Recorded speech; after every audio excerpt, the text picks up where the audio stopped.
And we are live. So just gonna give them a couple minutes to jump on. Let me find it on here and share it. Where is it? Like on? It's on Facebook. You can go on the Housewives page on Facebook. It's on Housewives of Alberta. You'll see it there. Yeah, it just in the background. This girl. On her red lipstick and I took it off. I'm like, girl, you're doing too much. But now I see Shara, I'm like, girl, you should have. Yeah, we do the most over here. Share. Red is my color. Share. This girl. Oh gosh. Okay. Is it gonna pop up? Let me go on. It popped up on mine. Let me Okay, go there it is. on to Instagram. Let's go on to Instagram. Go on to Instagram. Keila shared it. Please don't touch. Copyright. Oh. We don't play music on this live because it's copyright. Hold on. All right, I'm connecting on there. Sharing it.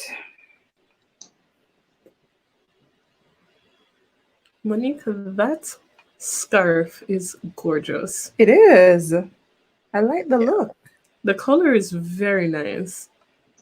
Thanks, girl. We're not even going to get into Sam's wig because, oh, girl, that is nice. The part is nice. I love the waves. Sam, it's an old wig. And it look very nice and new. You go, girl. And you know, I think it was like 18 inches, and I bought another, I think like 22 or 26 inches curly hair. I just cut this one. We love the inches, child. Yeah. I ain't got $640 to pay for a wig. And for a short one, when you could cut the one. Hi guys, I am gonna drop the link in the chat right now so you guys can join us over because we're switching platforms today. So I am dropping the link in the chat right now. We are streaming on YouTube tonight, guys. So if you could pop over to YouTube, that's the link right there. Gonna give you guys some time to pop over to YouTube because we're gonna be streaming from YouTube tonight. Hey, Set to Shine. Hi, darling.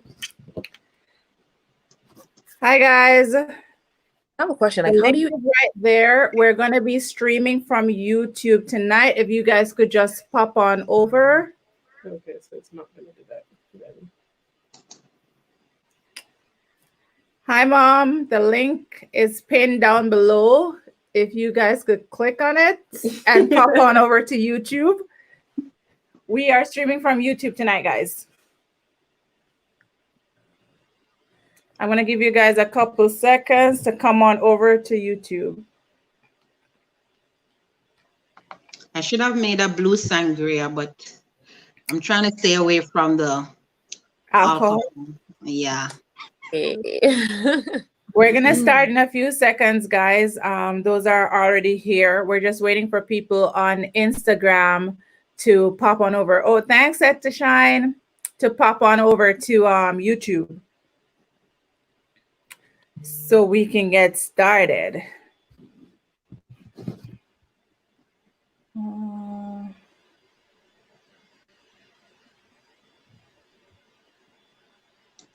No, I can't. Instagram funny. All right, so we have viewers over here. Okay, so let's get started. So hi guys, welcome to another Girls Talk with the Housewives of Alberta. Tonight we have a special guest. We have Sam with us tonight. And she is going to be, let me add the other housewife in the room. There we go. Nicole is here. And Nicole, you're on mute, just letting you know. Yeah, so we're going to welcome Sam. Sam is going to be helping, guiding us through this conversation tonight, along with our housewife, Monique, because they're both social workers. And this conversation requires experts. So we're happy to have Sam join us on here. Before we get started, we want to address a press release. I'm going to call it a press release that was put out there to you guys. And I'm going to let Kayla take the reins on that one. Hello, how's everyone doing today? I'm glad we're all doing great. So, we here at the Housewives just wanted to let everyone in on some developments that have been happening over in our camp. So, unfortunately, some of you may know, some of you may not. If you know, you know. If you don't, you'll know now. So we have lost one of our housewives due to contractual restraints from her job. She had to move on to other endeavors. We know that she still has her YouTube and her business. So we're definitely going to continue to support. We're going to continue to wish her the best in everything. But unfortunately, she's no longer a housewife. We're very sad to see her go, but we're going to continue on our journey together on enlightening you guys on topics, entertaining you all with our shenanigans, and bringing you guys some quality entertainment, some real good girls talk, our trusty sangrias, always here and ready. Our cup is always full, and that is how we're going to look on life. So thank you for your support. So yeah, like Kayla said, we're all about women empowerment, female empowerment, and we are going to continue. If you were supporting her before, please continue to support her. If you haven't, give her, go check her out. There's absolutely nothing wrong with that. We are still going to be supporting each individual because this is what this platform is about. We're here to support. We're not here to tear down anybody. So please bear that in mind when you're thinking of this issue. We're still females, we're still Jamaicans, and we're not gonna bash anybody. We're gonna keep supporting and moving forward.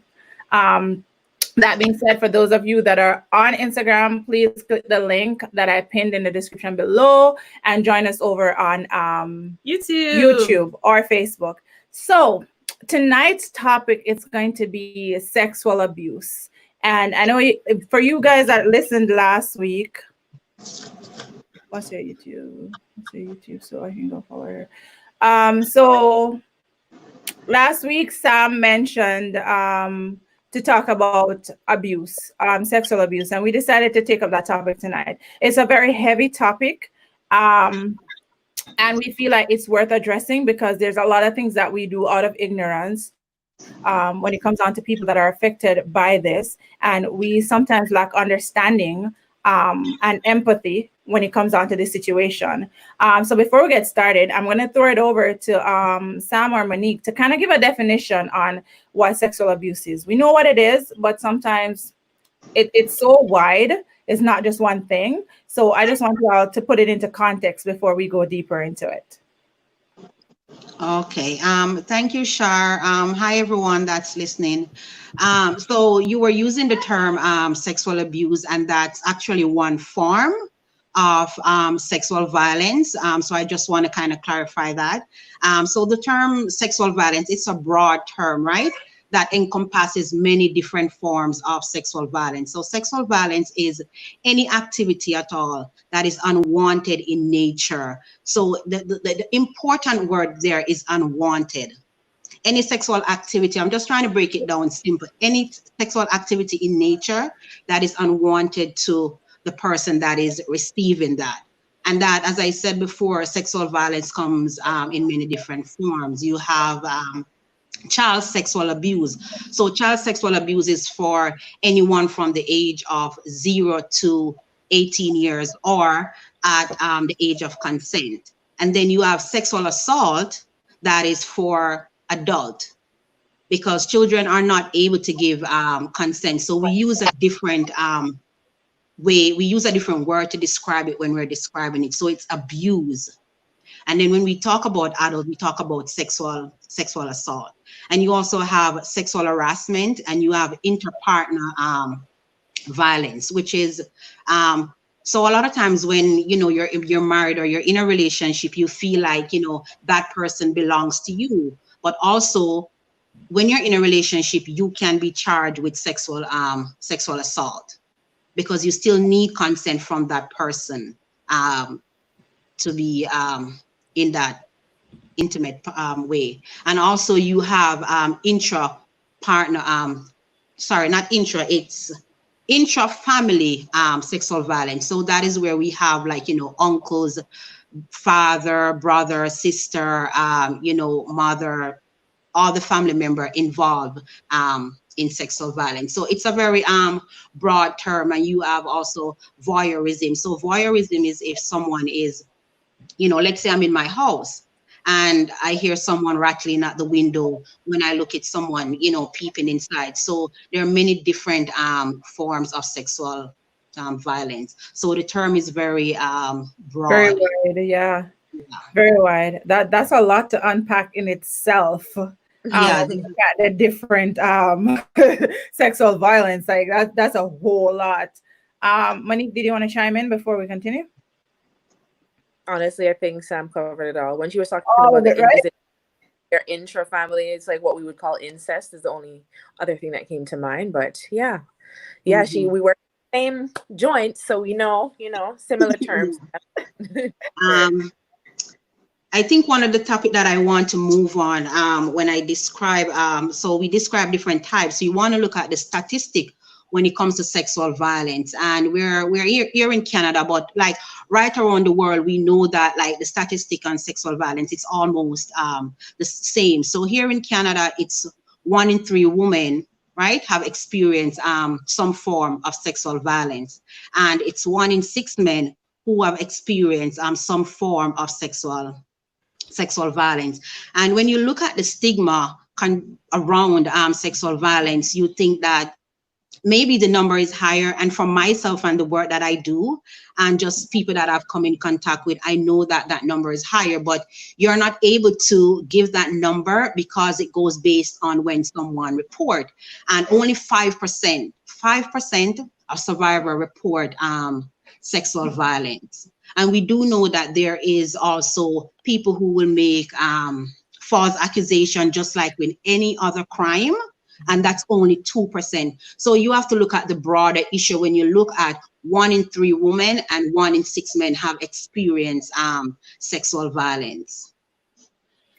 It's crazy. Like, let's talk a little bit about those that don't report it. Like, what are the reasons for not reporting it? Because clearly you know that something wrong was done to you. Like, what are some of the reasons that you've seen besides shame? Because I know shame is the big one. Besides why it's not being reported.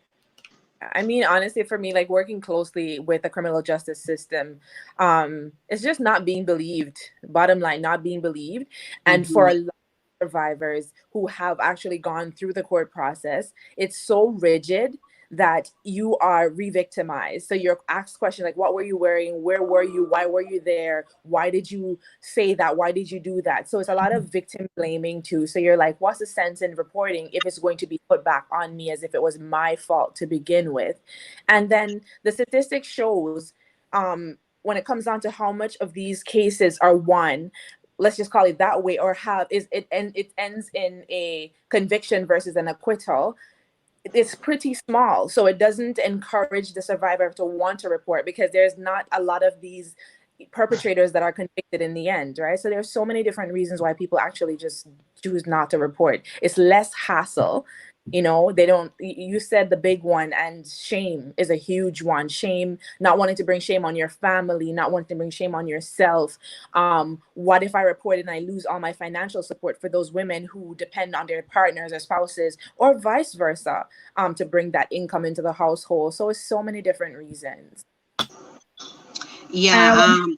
Monique, yeah, Monique hit the big one, in, not being believed, because somehow society tends to victim blame, survivors of sexual violence, and it's the only crime that survivors are blamed. No one blames a man or a woman who, going about their daily business, and, a car hit them, or, they were shot.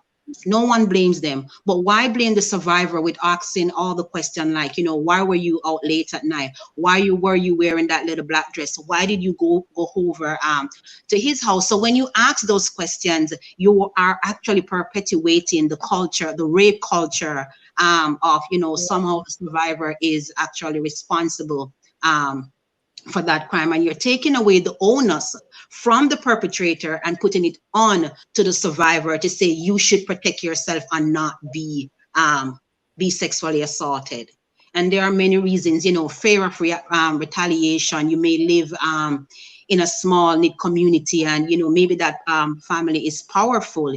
You fear that your family will be harmed, and also for financial reason, because if you're in a company and that's the CEO, and you fear that, yes, you might have been flirting with him, but you did not give consent. And I think one of the next thing that we need to look at, maybe further down, because there's some more things to discuss, is what is consent. But we can talk about that further, because I think because a lot of time with also the Me Too movement coming about, and which that was it was a monumentous moment for a lot of survivors who have had the experience and know that this happened to me, and it's been 30 years, 40 years, 20 years, and I haven't told anyone. I haven't said anything. And not because now I'm just coming forward, that means I'm telling a lie, because people tend to put that on survivor. That's Okay, true. yeah. Saying if it did happen, you would have told or said something earlier. So the fact that you're coming now after 30 years, they're saying that is not true, and it's not that way at all. Honestly, to add to that, Sam, like, in a big thing that we always talk about in our field is this thing called tonic immobility. And it's paralysis, right? So if you are experiencing like sexual trauma in that way, let's just put it out there. So you're being sexually assaulted, you're being raped. In that moment, you either fight, flight, or freeze. And so the response, your body's natural way to respond is fight, flight, or freeze, right? So fight and flight kind of speaks for themselves. Freeze can become tonic immobility. So you're paralyzed, you're there, you can't move. So sometimes people expect that after the fact, you're gonna rush to the police station, you're gonna talk about all that happened. No, because in that moment, you were so frozen, you didn't even realize what's happening. And then sometimes the memory comes back years later, so fragmented, where it's just certain smells or certain sounds that reminds you of what happened. And then your body, there's this book called The Body Keeps the Score. So sometimes your mind cannot even begin to conceptualize the trauma, but your body remembers so many things about it that slowly starts to come up. Let's say it happened to you when you were a child or younger, like teenage years, it starts to unfold and you're like, why do I think like this? Why do I act like this? Right? It's not black and white for sure. And I just want to add to something to what Monique was saying with the tonic immobility. So when you're in that state, the brain is in that state, your brain literally goes offline. When you're experiencing trauma and you go into a freeze state, your brain literally goes offline. You cannot think. You ever see someone probably doing a presentation, or they're in front of a group of people and they need to speak, and it's just like they're just stuttering, words are not coming to their coming fluently out of their mouth. It's like literally like that, where the brain is literally like going off. They're not experiencing a trauma, but like the brain is like literally shutting down. So what the body does, especially for young children who experiencing something, it's almost that act, not even almost, the act is foreign to the body. It's not being received. So a lot of times, it's like they go into a place of safety. The body literally shuts down itself in order to survive. And as Monique mentioned, when you have So let's say, you know, you can be 3 or 4 or 5 year old and you have been sexually abused. Your memory, your brain suppresses it. You have no recollection of it. One day, snap, you just smell something or see something or hear a voice, and comes all that memory comes flooding back, because it was so traumatic for that child that the brain suppresses those memory, right? Yeah. Yeah. We have a About question. We have a question. Sure. How does sexual violence impact the family structure, especially kids?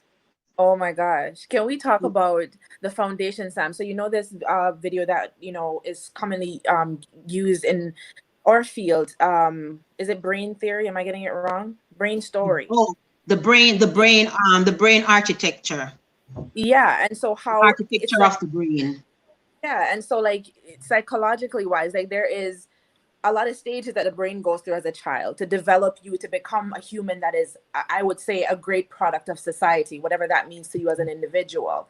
Now, when you experience trauma that is so intense and on any scale, to be honest, it changes that. It changes the landscape of your brain. So the way certain nerve endings used to fire and the response that used to come back naturally or should be natural for a child at certain stages in your development, it changes completely. So just imagine building a house, building the foundation, and a few blocks get missing. What's going to happen when you become an adult? It crumbles. And then that can, in my opinion, fall back on your family. Like, so questions are like, what were your mom and dad doing? How did they raise you? Not knowing that trauma caused so much disruption when you were a child. So you grew up to be a person that is changed because of the trauma that you experienced. You would be a completely different person, thinking differently, acting differently, had you not experienced trauma. I mean, that's one way I would respond to that question. Sam, I don't know if you have. Yeah, no, I'm glad you brought up that video. I think if someone wants to find it on YouTube, they could type in how a child brains develop through early experience, or they could look for the brain builder or the brain architect, and they would get a really good understanding. They try to break it down in such a simple way that it's easy for us to understand. And when a child has been sexually abused as a child, it's extremely difficult for the child if they do not get the right resources to kind of heal, because it's like an open wound, right? And if they're not getting the right treatment or in the right environment, it leads to so many different things in life. You know, a lot of times we see children, you know, especially in their teen years, they act out, you know, they behave, you know, certain way as a parent. You're not even able to even explain like why all of a sudden this change. And sometimes parents don't even know that their child has been sexually abused, because what I want to go back to is that as parents, we often think stranger danger, thinking that it's stranger who are, you know, sexually. Yeah. Exactly. And it's not so. The stats show that 82% of the time it's someone that you know. So that could be, you know, a father, an uncle, a brother, a sister, an aunt, mother, you know, and 18% of the time, you know, it's strangers. So it's oftentimes people that you trust, that should protect you, that should be there for you. And then, just to jump back on his question for a second, just imagine someone that has experienced that. And we've seen I've heard so many stories about this, people who've experienced that, whether male or female, experiencing sexual abuse. Just imagine how you now learn to navigate sexuality and intimacy in your own relationship.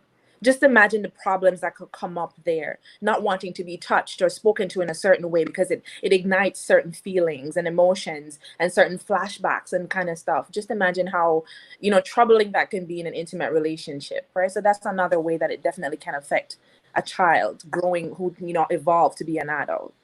I think everything always ties into mental health. Because like when that trauma happens, and like you said, for a child, they might block it out. But then when they get older, something might happen that just triggers that memory.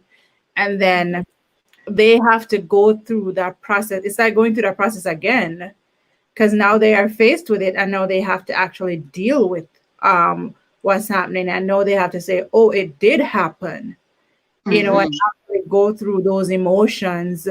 And a lot of them don't know how to cope with those emotions because And that, it's been suppressed for so long. yeah, You you're right.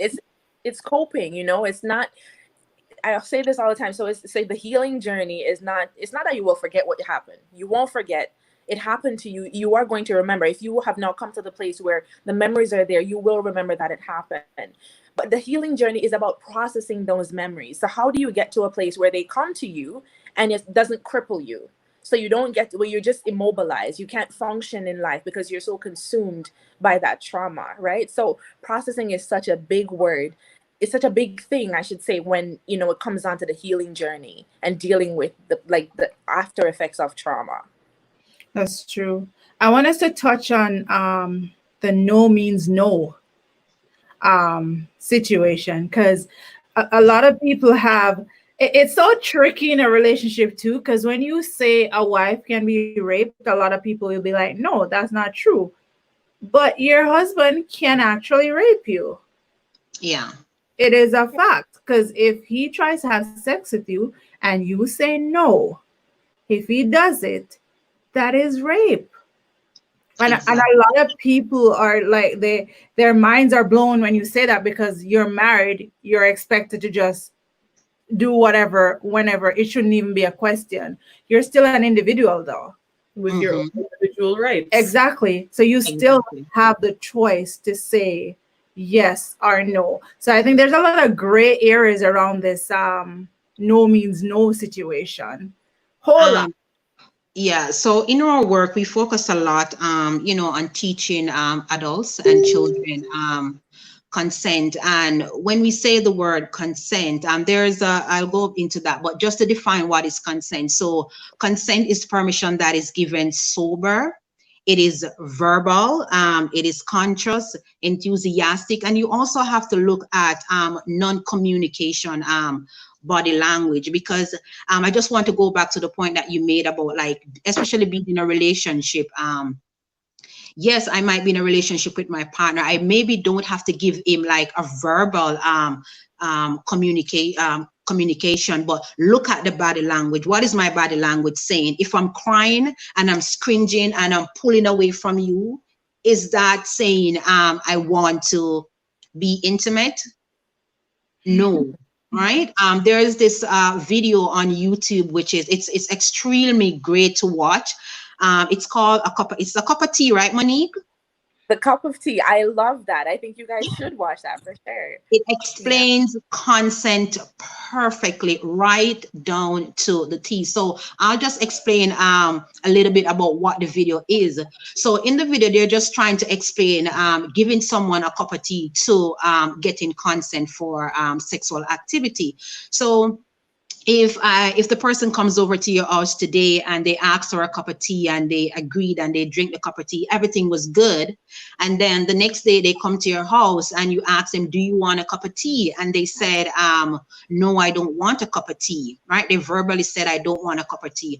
Are you going to then go into the kitchen, as the video would say, boil the water, pour the tea, put the sugar, the coffee, all of that stuff into the cup and bring it to the person and said, here is a cup of tea? Then that person would say, no, I don't want a cup of tea. Okay, so if the person falls unconsciously, are you going to then pour that cup of tea down the person's throat? Right?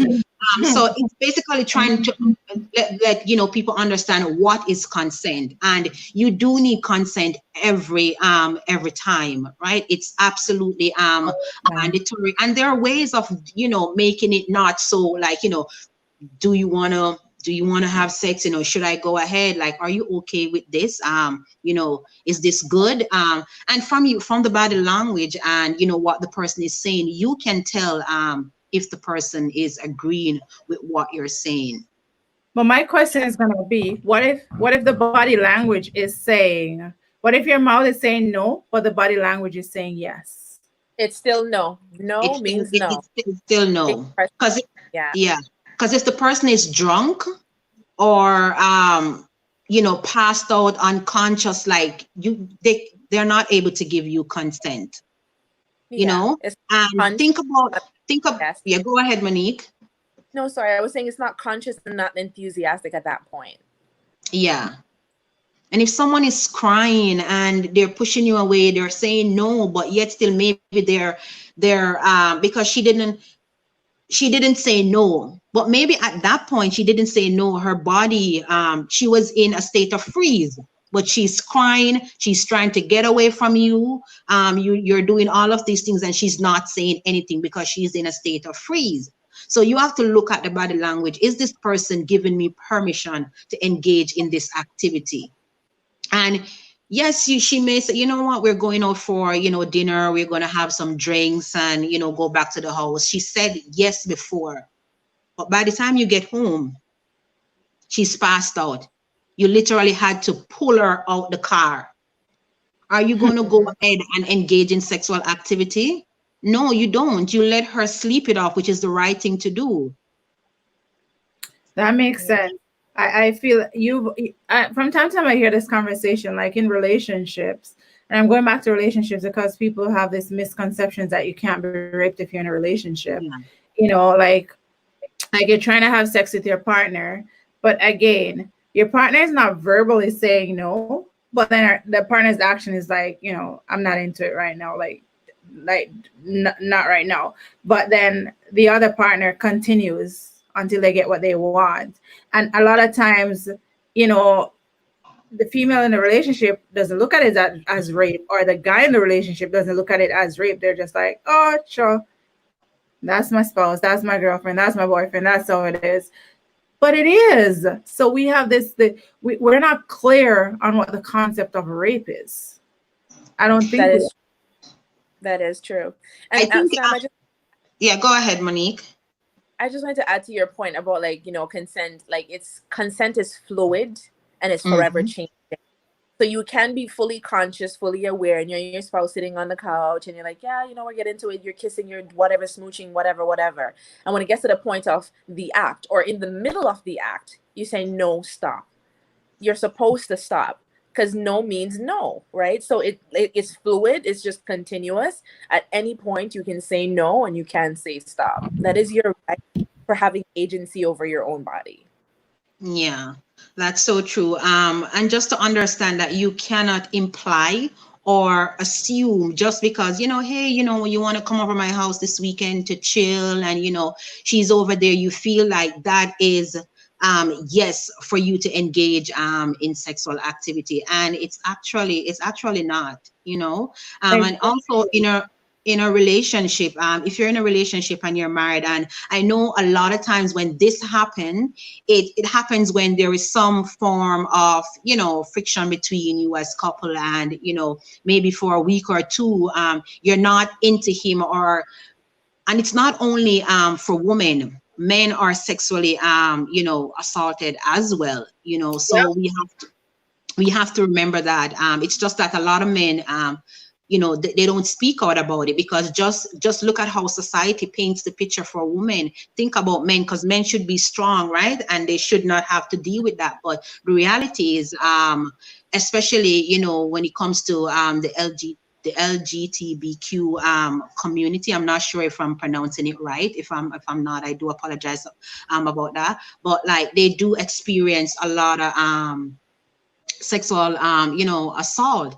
But when it comes to marriage, like you come home and you haven't been intimate for like maybe 3-4 months, and you feel like because you're married to this person, this is my property. So I'm coming home with the intention of having intimate sexual activity, and the wife is pushing you away. She's saying no, taking off your clothes. So you can definitely a lot of times define when it's not right. You did not give consent to this, because if you did, your husband would kiss you, you would kiss him back, you would hug him, you know what I mean, and you would engage. It would be a reciprocal feeling situation where it's back and forth, like serve and return, when you do with children. So you can definitely tell?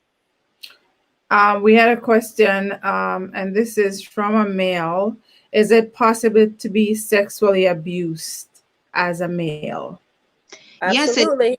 yep, Absolutely. definitely. Men go through it, and there have been many situations, where men have reported being sexually abused or sexually assaulted. Because they do believe the sexual abuse, because as I said, we use the term sexual abuse for children, so they will understand that from a male perspective.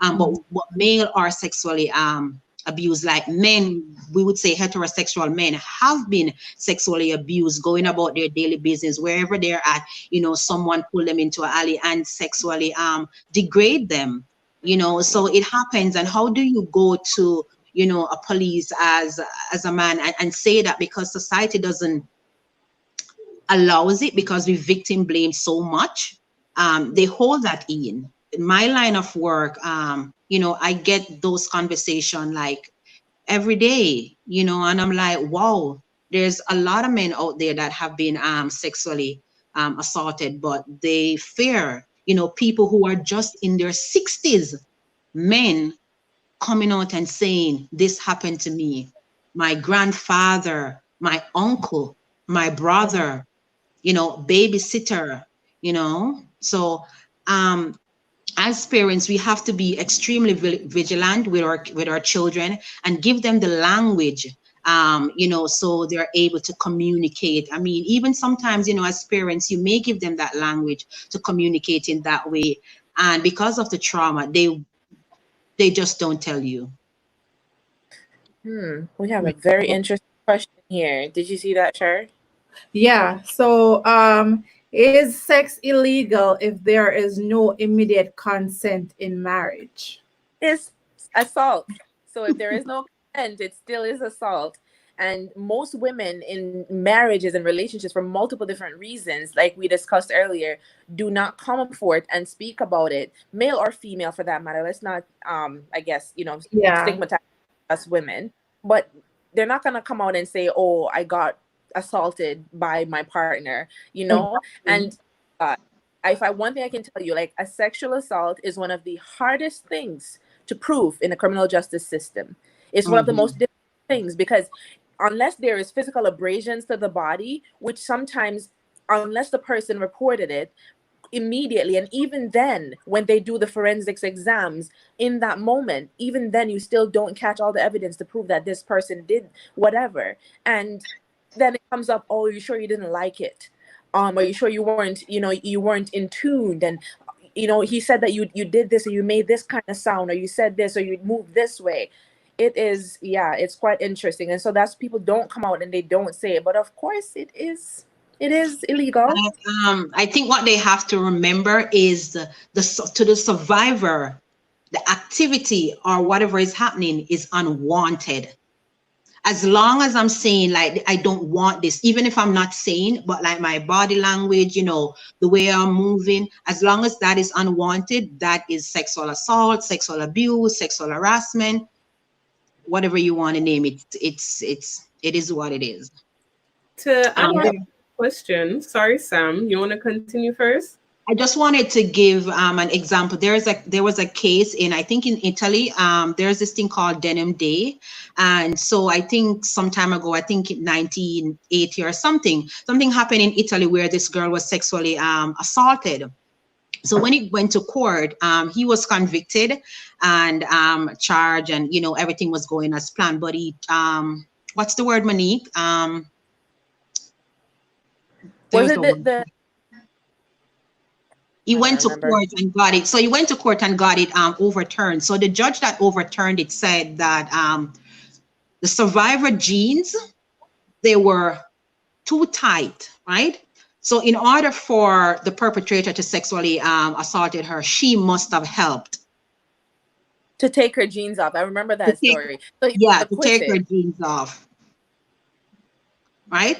So even though, like, he admitted, like, yes, I did this, it's like at the end of the day, the judge just did not want to believe that, she was sexually assaulted.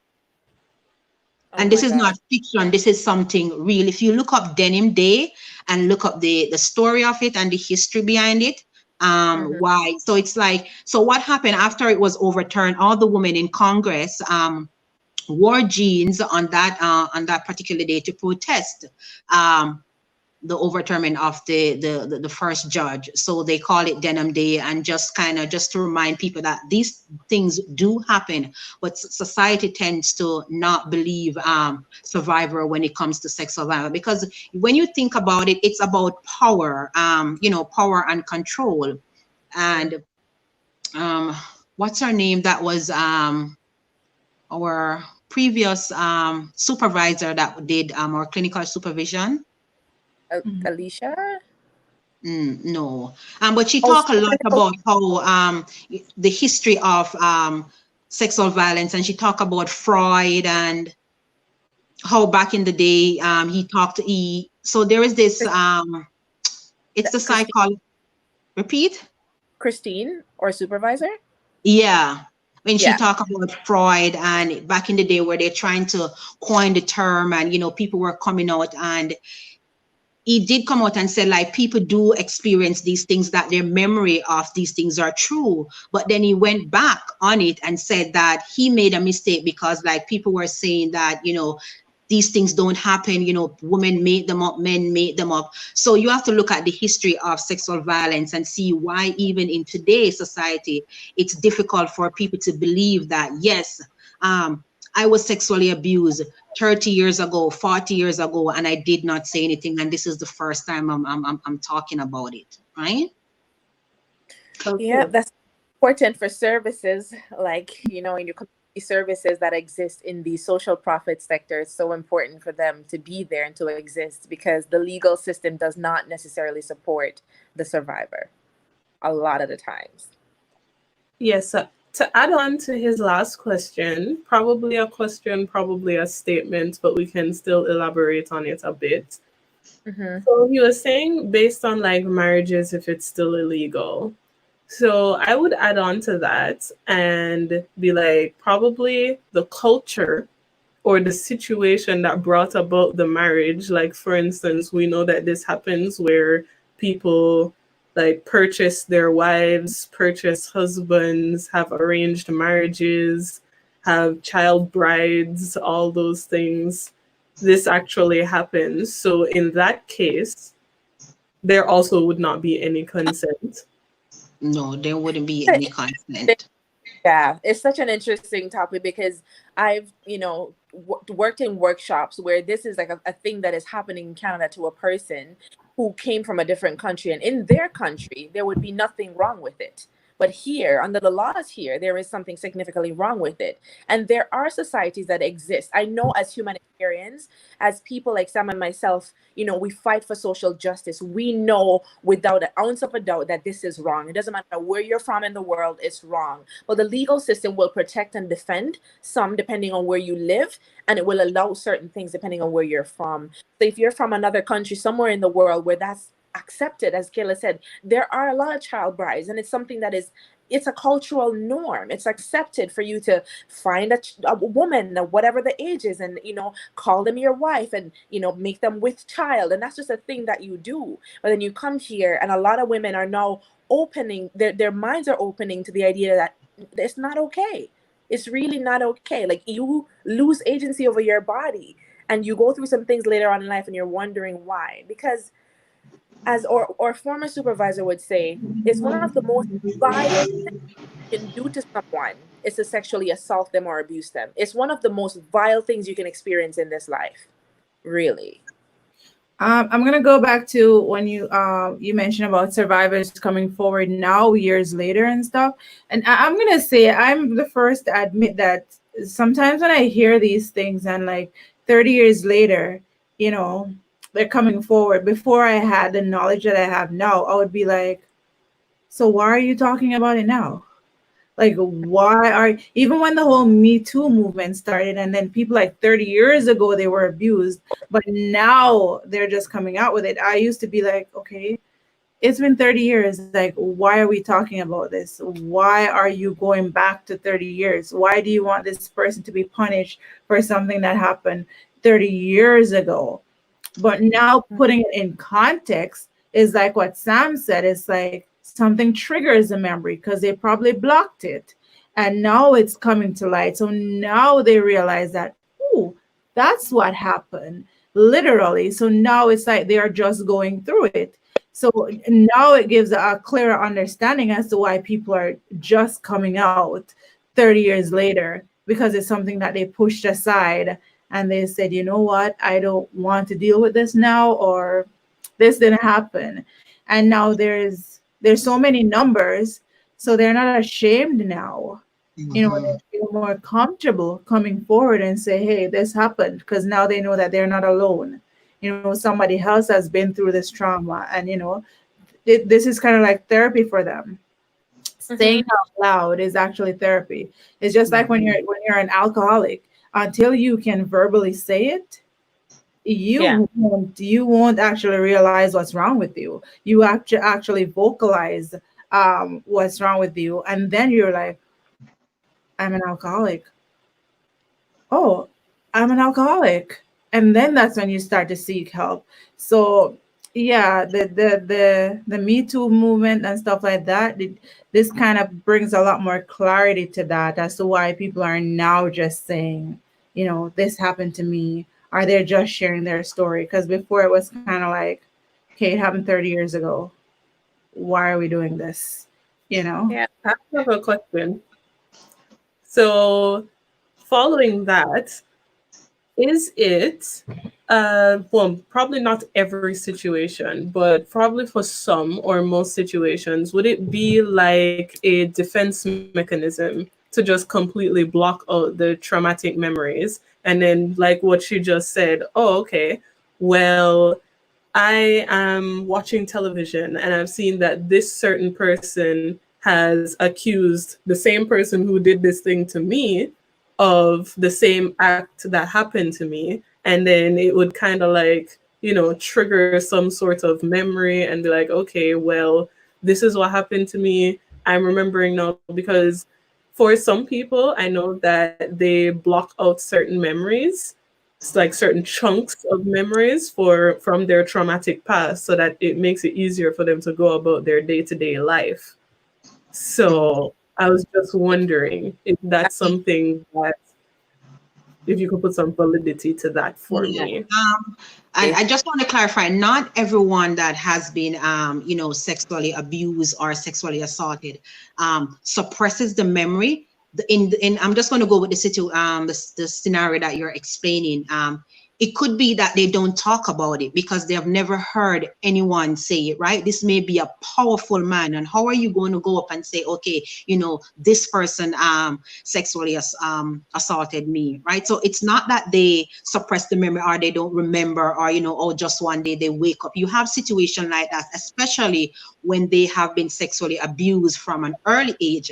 But when you have been sexually assaulted, you know, as an adult, you're aware of everything. You do remember. It's that you wish not to talk about it. As you say, we talk about, you know, the fear, the shame, the victim blaming, the retaliation, you know, power. Looking at the person who you're accusing, or, you know, that has been that has assaulted you. So in that situation now, you know, you've held this in for so many years. You want to talk, but you're scared. And thinking about the environment that you're in, you know, you're thinking about work. If you say this, am I going to be able to be employed? Am I going to be, you know, to make a living for my family? So there's so many things behind the scene that people are thinking about, that goes through, you know, their brain, that they're processing, like, what is best for me now? So in a situation like that, yes, you may, you know, forget about it. You know what? Okay. Now on the news, you see the same person that sexually assaulted you 15 years ago. Someone is brave enough now to come out and say, this person sexually assaulted me. And, you know, the way how the media spins it all the time. They always try to dig up the dirt on the survivor, always try to make the story look look bad. Like, why would he sexually abuse her? He has so much money, he has all the women in the world that he can get. So you find that, this person may finally now get the power because they realize, okay, one woman popped up, another one popped up. Okay, so it's not only me. And by the time you look, it's like 10, 15 women. And I'm not saying that all, reports of, because sometimes people try to be vindictive, right? Yep. But there's the law also to deal with that. So there's a lot of things behind closed door wife survivors don't talk. And then you see that 30 years, 20 years after, 5 years after, they're saying, you know what, this did happen to me. Yeah, but honestly though, Kayla, for your question, it can happen. As Sam says, it can happen where you completely blocked out the memory and it comes up.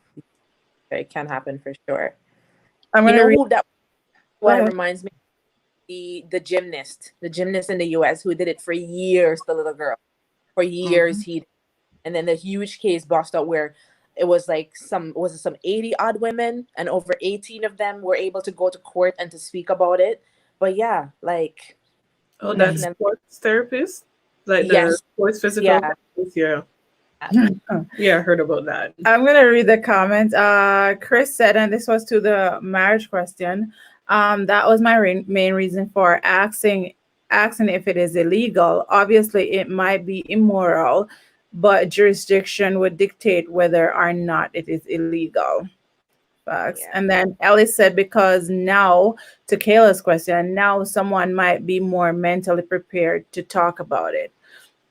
And it's true because even as adults, because when it comes on to kids, we know that is a whole different conversation altogether because it changes their mindset on so many things. That changes how their relationships will go in the future. It changes how they think about sex, they view sex. It changes so much when a child is abused, because if you can see the effects on an adult, because if it affects us in that way, if you're abused, you might not want your partner to touch you, and you probably won't be able to explain why he can't touch you because of the trauma that you've had. And it also manifests a lot more in your future relationships. Yeah.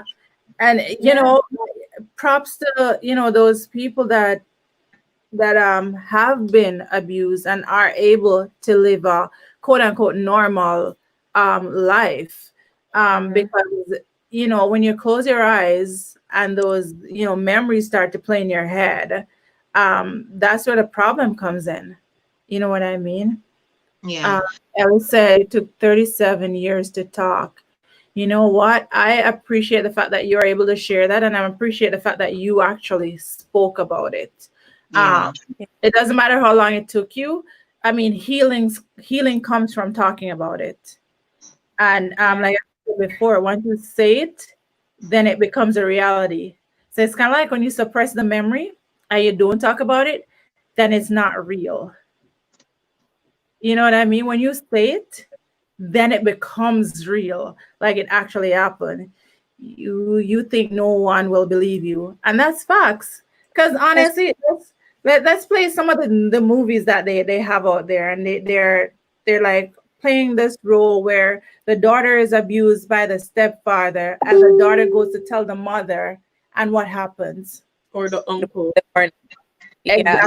Doesn't believe. If you guys watch Greenleaf, I'm watching it right now, and that's exactly what it is. The man is a pastor in church. The uncle molested the daughter, and it's when the daughter killed herself, when she died, is when they are now beginning to take it seriously, right? Yeah, even in that situation, because there were witnesses, and it wasn't the first girl that he did it to, and multiple girls were coming out, and the sister still didn't believe that her brother could be capable of that. She even made a whole foundation, like a college scholarship foundation to give girls like money and whatever, and he was supposed to be in charge of the finances, and he was using the money from the foundation to pay off the girl's parents who he was doing that to. So it was a whole thing in that she didn't even believe her own daughter. Even after her daughter took her own life, she still didn't believe that that is what happened to her. And that happens in real life. So that's the crazy thing about it. It's not just a show. Like, this is what plays out in real life. It's Like, reality. if I were to say anything to parents, is like, listen, I'd rather listen to my child and end up that she's lying than not listening to her or him and then realize that they were telling the truth. Because they're never going to open up to you about anything again after that. Like, I'd rather just listen. Yeah. And it's important as parents, you know, that we do our work and, you know, teacher, you know, whether it's a boy or a girl, we give them that that language, you know, teach them about their private parts. We have a program, it's called Who Do You Tell, where we teach grade 3, you know, about their private parts. And not just private parts in the front, you know, your private parts is, you know, your mouth, your private parts down there, and the back, because we also have to remember the boys. And, you know, sexual predators, especially pedophile, they get you know, creative in their ways of, you know, not letting, you know, mom or dad, if it's a close family member, knowing that, you know, I'm sexually abusing this child. So, you know, you ask children to use their mouth.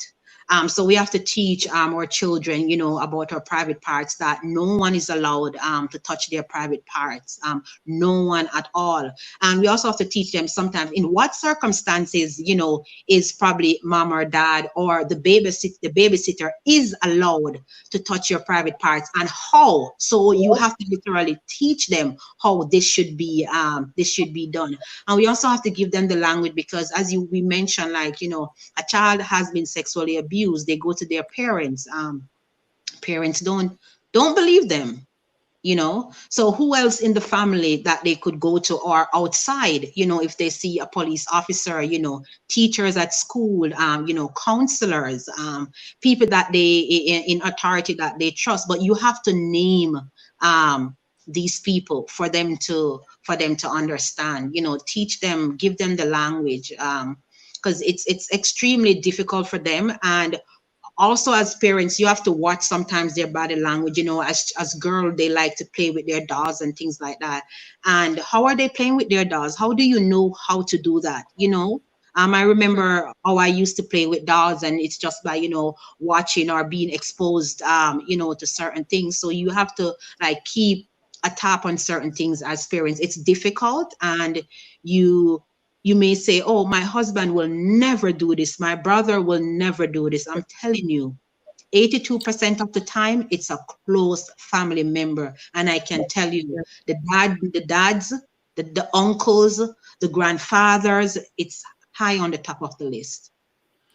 Before I read this question, I just want to add to that. And it's important to reassure our kids that we love them no matter what.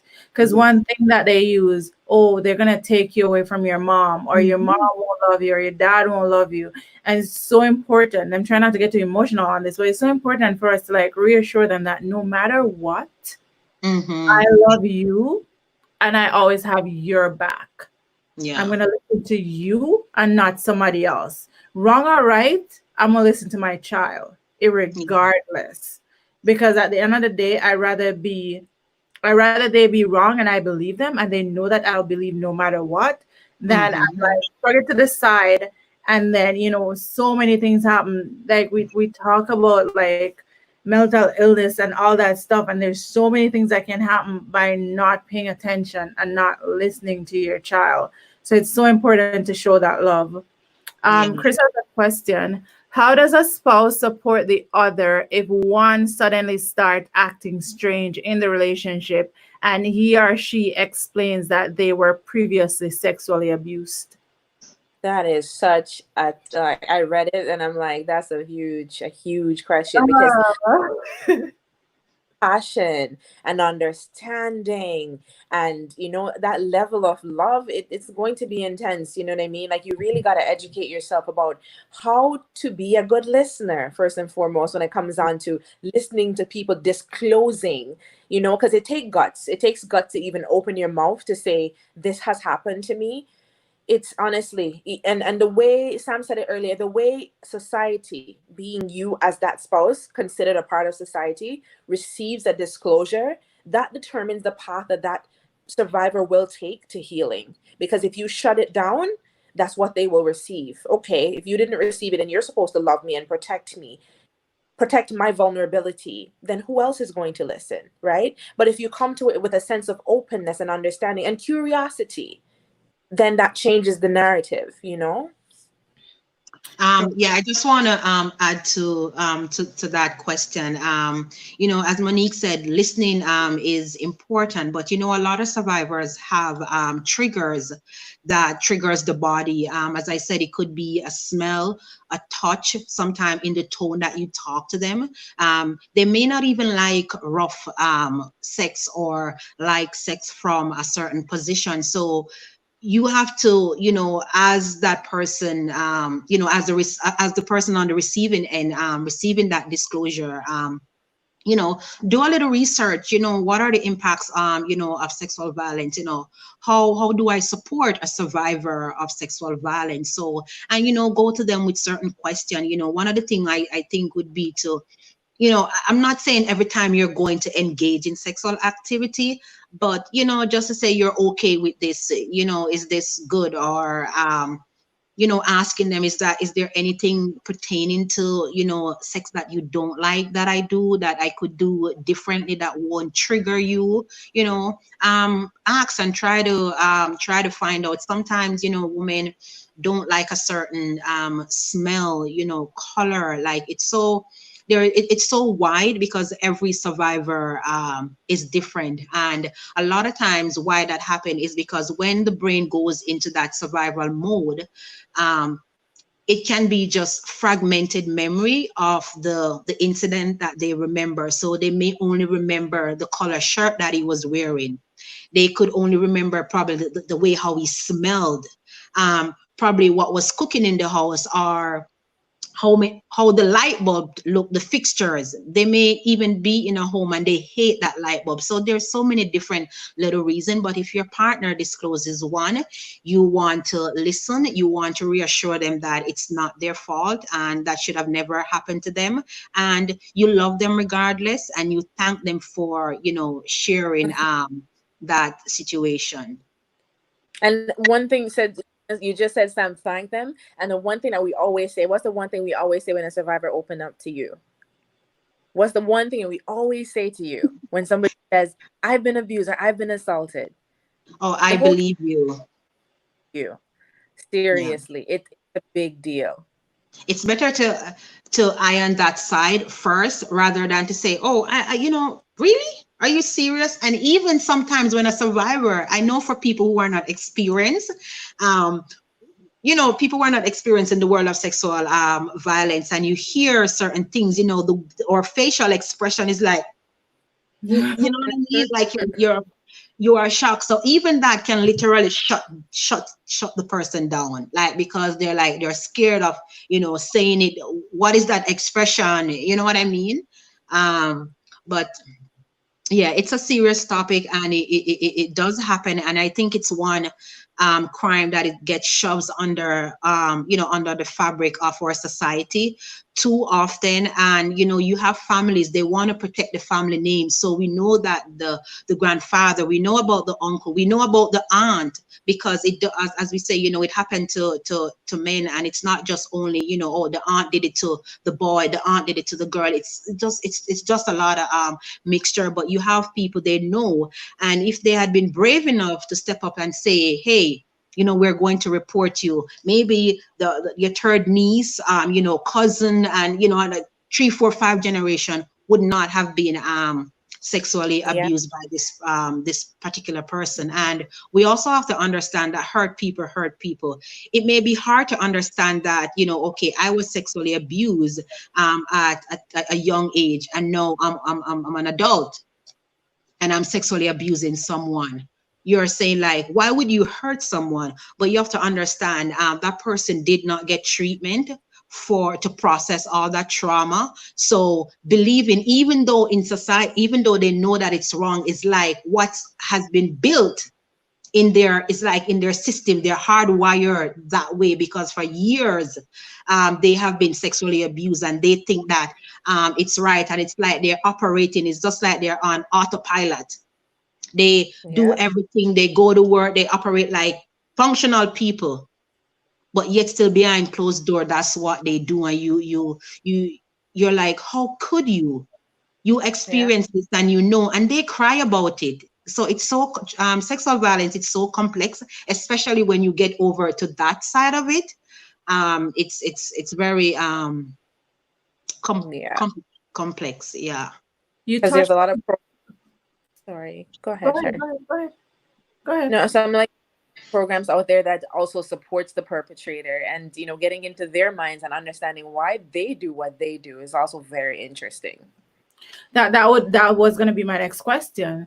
Now that we touched on the abuser, is it the general thought that this person is normally like was abused before, or is it some chemical imbalance, or is it just what causes, or what are some of the explanations out there for an abuser, for what causes them to be an abuser?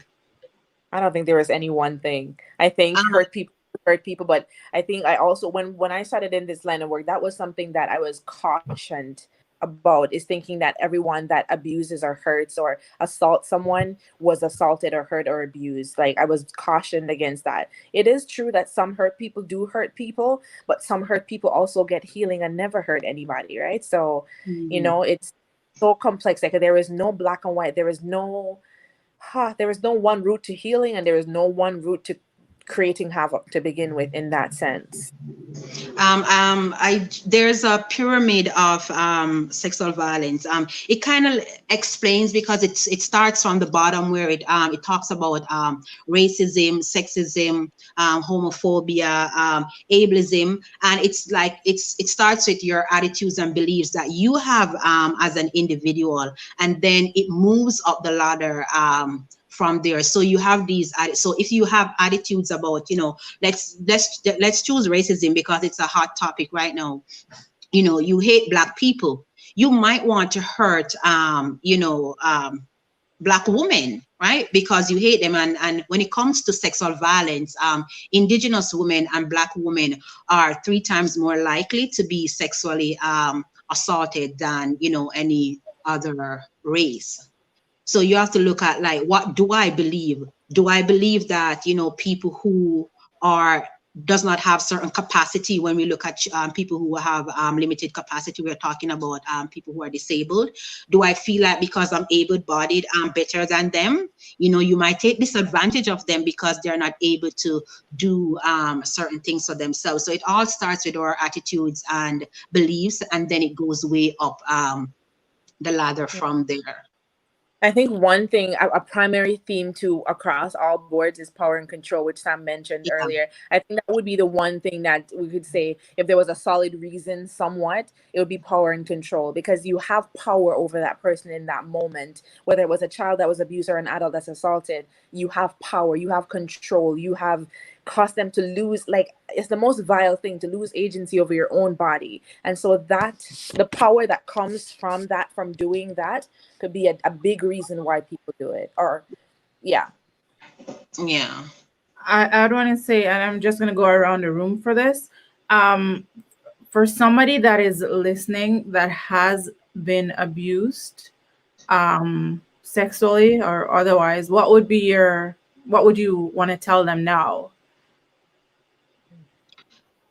You want to go first, Monique, or should I? I'm thinking, like, that's deep. So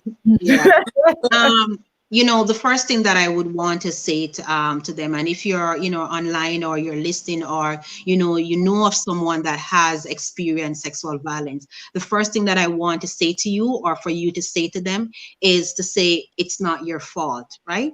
You did nothing wrong at all. It's not your fault. And even if you haven't found the strength, or they haven't found the strength to say, I have been sexually abused or assaulted, it is okay. It is absolutely okay. You disclose on your terms when you feel like you're ready to release this burden. And just know that, um also be careful of who you tell sometimes, because as we talked before, depending on who you disclose to, that can kind of shut you down. So you want to find a safe person to disclose to. But I would just say it's never your fault. It's never your fault. You're loved, and I want to say to you that you're believed. You are believed, and it's not your fault. Okay. You up, Monique? I'm going the other way. Go ahead, Kayla. Oh, okay. So I would want to tell someone that everyone has their own way of dealing with trauma and anything that happens to them, but there's absolutely no shame in looking into community resources and using them, because that is what these resources are here for. They're here to help you and guide you in the healing process. They're not there to shame you or disclose your information to everyone. I understand the stigma that comes with, owning up to, okay, this is what happened to me and I need help because I can't deal with it by myself. So I would definitely encourage anyone that has any issues, especially in regards to healing from certain traumas that may have happened to them recently or years ago. They should definitely find the resources to help them and guide them through this, because it's not the end all be all of your existence. There's definitely better days to come from this. You can heal from it, you can manage, you can be successful. It's nothing that you did to bring it on to you. It's something that happened to you, but it's not something that defines you. So I would definitely encourage people to find the proper resources to assist them to move on and feel better within themselves and their own skin. I guess, okay, so if you are a support person to this person that have experienced any of these things that we've discussed today, be patient, listen with kind ears, and if you don't know where to send them to the resources, please research and point them in the right direction. If you yourself have experienced any form of trauma that we've discussed today, there is no wrong or right way to feel or to experience the trauma, or to display your trauma. So if you're angry, if you feel like shouting, if you feel like hurting yourself, if you feel like hurting other people, there is no particular way that it displays itself in terms like trauma and the way it comes out. There is no one particular way how it displays itself. There is no wrong or right way to feel. If you feel upset, if you feel angry, if you feel mad, if you feel like screaming, whatever you feel like doing, we always say just give victory to that. Give victory to every thought that comes to mind and every pain that you're feeling. Don't shove them down. Try not to shove them down when they come up. Just try to process them. Give them validation. Give them respect. Every feeling that you're feeling, just, give light to them. And self-care. Like whatever self-care you can pour into yourself, please do that. Therapy is a form of self-care, Healthy as well as self-care. healthy self-care. Like, we're hoping that you will develop unhealthy habits such as addictive habits and that kind of stuff. So healthy self-care, we definitely, suggest that you seek those out. Yeah, and before I answer this, one last question came in. What do you do when you lose trust because of your experience? Oh my gosh. my gosh, you probably will lose trust in humanity. And like, I've seen so many stories that you read and you listen to one. If you go on YouTube and you research these things, you will hear stories from all walks of life.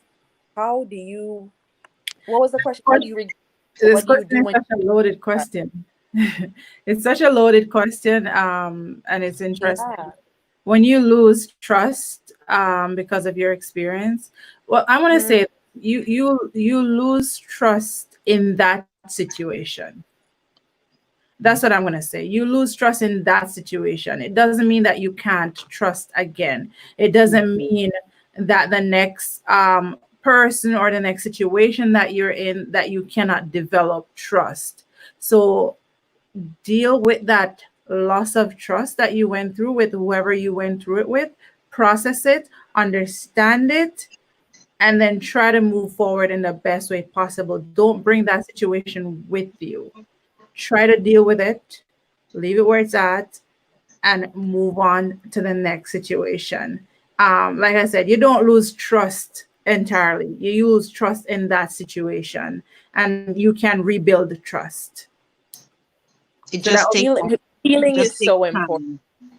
Yeah. Yeah. Healing is so important though. It's so interesting that this person asked that. So it came to my mind. I was watching a live today and a young lady was talking about mental health and speaking in terms of sexual violence and how she carries that forward in her now relationship. And one of the things she said, you said, Shar, do not bring that with you. But it's difficult to not bring it with you when you haven't dealt with it, right? So it's how do you navigate that? How do you navigate trust when you haven't even healed from that past hurt? And a lot of us don't stop to heal before we move on to other relationships. So how do you separate that person's love and giving that person their own space to make their own mistakes without walking into that relationship with mistrust to begin with? It's a difficult thing to navigate, but I would say we pray that you seek your own healing first before depositing that onto other people and into other situations. Mhm. um and if you find that you haven't dealt with it and it pops up, it's finding ways to separate your now from the hurt in the past. And it's difficult, but it's definitely possible. Yeah. Absolutely. Absolutely. You said it perfectly. It's, you have to feel, you have to go through the loss. Like it's a loss and you have to treat it as such. You have to go through those emotions and you have to heal properly. And by healing, you have to feel it. You may have to cry, you know, you may have to write a journal. You may have to go talk to somebody. Whatever your healing looks like, that healing has to take place so you don't bring it forward into the next situation. So I yeah. just want to add something to about healing.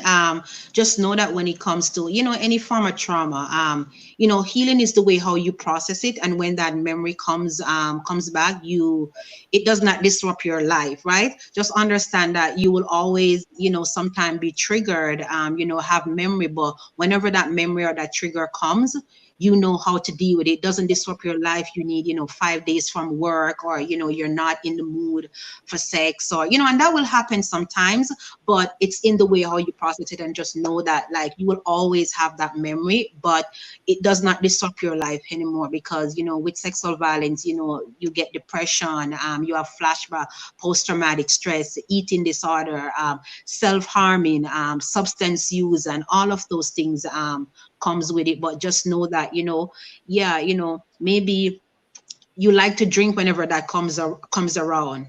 Now you have actually gone through the process of dealing with the traumatic memory. Now, if it comes along, you sit down and you analyze it, but you don't feel the need to drink or to use, or, to go out, and be in wild. So just understanding what healing is, and not thinking that the memory will just disappear. It won't.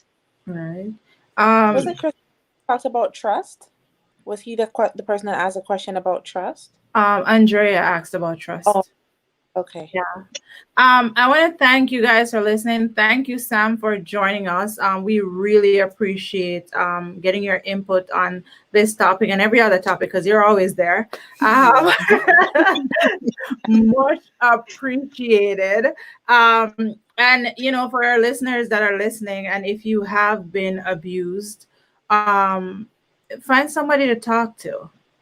If you can reach out to somebody, one of the women's clinic, if that's in your area, if there's a helpline, reach out to somebody. Talk about it.